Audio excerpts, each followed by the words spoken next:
Olá, tudo bem? Meu nome é Jaquielson Ferreira, sou sociólogo e teólogo e você está no nosso podcast 5 Minutos para Despertar. Ainda me lembro de ficar profundamente admirado com a história de uma jovem que foi tirar a carteira de motorista pela primeira vez. Certamente você, assim como eu, já viveu essa tensão, o nervosismo antes da prova e depois o grande alívio de conquistar algo tão esperado. Mas a experiência dessa jovem foi além de um simples exame prático. Foi, na verdade, um teste de caráter e de seus princípios. Depois de cumprir todas as etapas, realizar as aulas e investir tempo, dinheiro, finalmente chegou o grande dia. Ao chegar ao local da prova, ela percebeu que o clima estava meio pesado no ar. A tensão estava estampada nas faces de muitos candidatos que aguardavam a sua vez.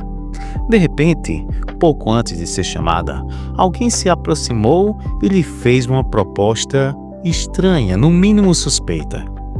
A pessoa afirmou que seria muito difícil que todos fossem aprovados naquele dia, que os avaliadores estavam extremamente rigorosos e com vários candidatos anteriores já reprovados.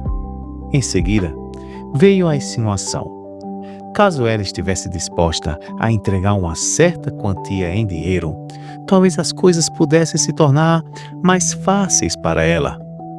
Naquele instante, muitos pensamentos passaram pela mente daquela jovem. Ela lembrou do tempo dedicado às aulas, dinheiro investido, do desgaste emocional, do peso possível da reprovação, ainda que injusta. Mesmo assim, sua resposta foi firme e clara. Ela disse algo assim: "Eu entendo a situação e sei que pode ser difícil ser aprovada hoje, mas eu não posso compactuar com isso. Mesmo que o cenário seja desfavorável, eu vou encarar o teste." Que coragem, não é verdade? Que fé! Em um país conhecido por altos índices de corrupção, o que levou essa jovem a escolher o caminho mais difícil? A resposta é simples. Ela era cristã. Naquele momento, sua fé em Deus e a convicção de que Ele continuava no controle, independente do resultado, falaram mais alto. Ela permaneceu íntegra porque confiava em Deus. Sabia que era melhor ser reprovada estando no centro da vontade do Senhor do que ser aprovada distante dela. Integridade, nesse caso, não foi apenas um discurso bonito, mas uma decisão prática e custosa. Se ela tivesse aceitado aquela proposta, estaria dizendo, mesmo sem palavras, que sua integridade tinha o preço de sua habilitação. Querido ouvinte, me permita essa pergunta: quanto vale a sua integridade? Você já a colocou à venda? Se sim, o que espera receber em troca? Uma promoção no trabalho, um reconhecimento do chefe, algum benefício indevido, um valor, uma vantagem, uma nota melhor na prova?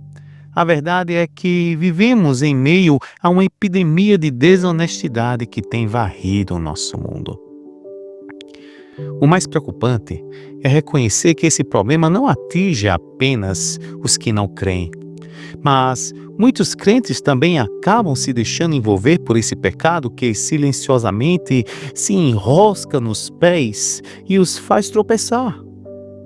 Não é por acaso que, segundo dados divulgados pela Transparência Internacional, o Brasil segue entre os países com os índices mais altos de corrupção. Diante disso, falar sobre integridade pode até parecer fácil. Difícil mesmo é vivê-la no dia a dia. Mas o padrão do mundo nunca deveria ser o padrão de referência do cristão. Seja ele simples ou alguém em uma posição de liderança. E isso fica claro quando olhamos para o Antigo Testamento. O sumo sacerdote usava um peitoral com 2 pedras chamadas Urim e Tumim. Urim significa luzes e Tumim significa integridade. Deus ordenou que essas pedras estivessem sobre o coração do sacerdote quando ele se apresentasse diante do Senhor. era um símbolo poderoso. Ninguém podia se aproximar de Deus sem um coração coberto de integridade. No Novo Testamento, essa imagem ganha ainda mais sentido. A Bíblia nos chama de sacerdotes e nos orienta a vestir a couraça da justiça, como diz em Efésios 6,14. É essa couraça que protege o coração e nos capacita a enfrentar o pecado com a luz e integridade. E você, querido ouvinte? Como você tem se apresentado diante de Deus e das pessoas? Em que medida tem permitido que o Espírito Santo trabalhe em sua vida, limpando, renovando e fortalecendo você para andar na contramão do que o mundo aceita e valoriza? Lembre-se do que está escrito em Provérbios 19:1.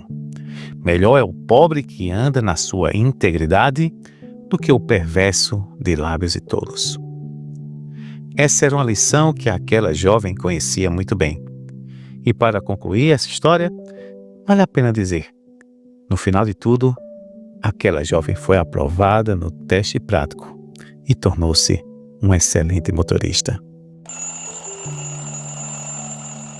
5 minutos se passaram, é hora de despertar.